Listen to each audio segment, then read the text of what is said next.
খন্তেক বিৰতিৰ পিছত আমি পুনৰ উভতি আহিছোঁ আজিৰ এই বিশেষ অনুষ্ঠানৰ মাজলৈ। আজি আমি আলোচনা কৰি আছোঁ অসমৰ যিটো গ্ৰন্থৰ যিটো ভৱিষ্যত সম্পৰ্কত, আৰু আমি এতিয়া মুখ্য কাৰ্যালয়ৰ পৰা আমি আগবাঢ়িছোঁ গ্ৰন্থমেলা প্ৰাংগণলৈ। আৰু আমাৰ লগত আছে কেইবাগৰাকীও বিশিষ্ট তৰুণ প্ৰজন্মৰ কেইবাগৰাকীও প্ৰতিভাসম্পন্ন কবি। আমাৰ লগত আছে কবি প্ৰণৱ কুমাৰ বৰ্মন।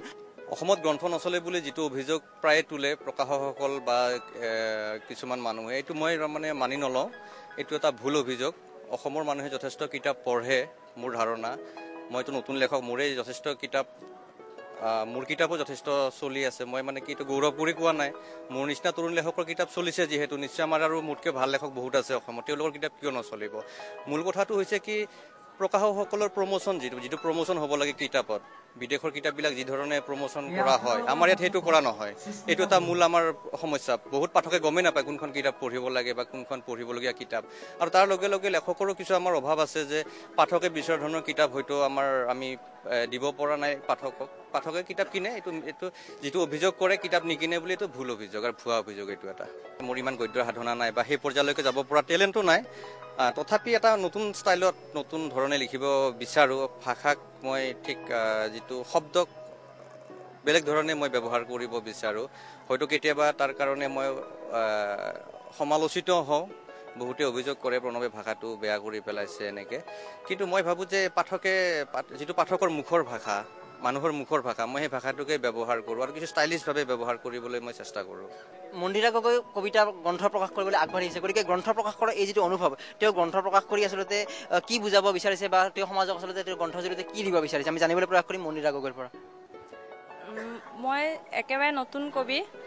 গ্ৰন্থ প্ৰকাশৰ আচলতে জনপ্ৰিয়তা বুলি কথা নহয়, যিটো মোৰ অনুভৱখিনি মই কবিতা আকাৰে এইখিনি মই প্ৰকাশ কৰি উলিয়াইছোঁ।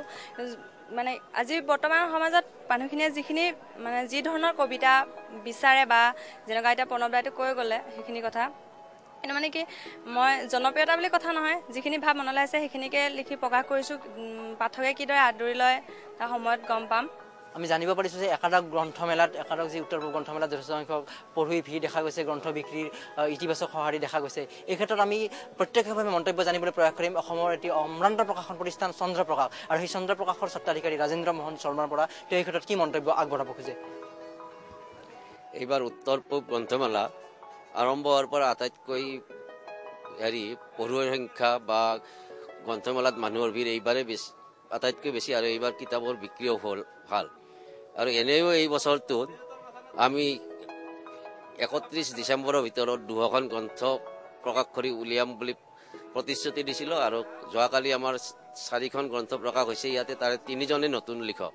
আজিৰ এই গ্ৰন্থ সম্পৰ্কীয় অনুষ্ঠানৰ পৰা এতিয়া আমি মৰম কুমাৰে বিদায় ল'বলৈ ওলাইছোঁ। আমি আশা ৰাখিছোঁ আজিৰ এই যি গ্ৰন্থ সম্পৰ্কীয় অনুষ্ঠান, এই অনুষ্ঠানত অসমৰ বিশিষ্ট প্ৰকাশক, বিশিষ্ট কবিসকলে যি ইতিবাচক মন্তব্য আগবঢ়ালে, এই কথাটোৱে অসমৰ আগন্তুক দিনবোৰত গ্ৰন্থৰ যিটো ভৱিষ্যত সম্পৰ্কে ইতিবাচক ধাৰণা সৃষ্টি কৰাত সহায় কৰিব, আৰু অসমৰ এক গ্ৰন্থৰ এই যিটো ইতিহাস গ্ৰন্থৰ ইতিবাচক ধৰণে আগবঢ়াই নিবলৈ আমি আশা ৰাখি আজিৰ অনুষ্ঠানৰ পৰা মই এতিয়া বিদায় মাগিছোঁ।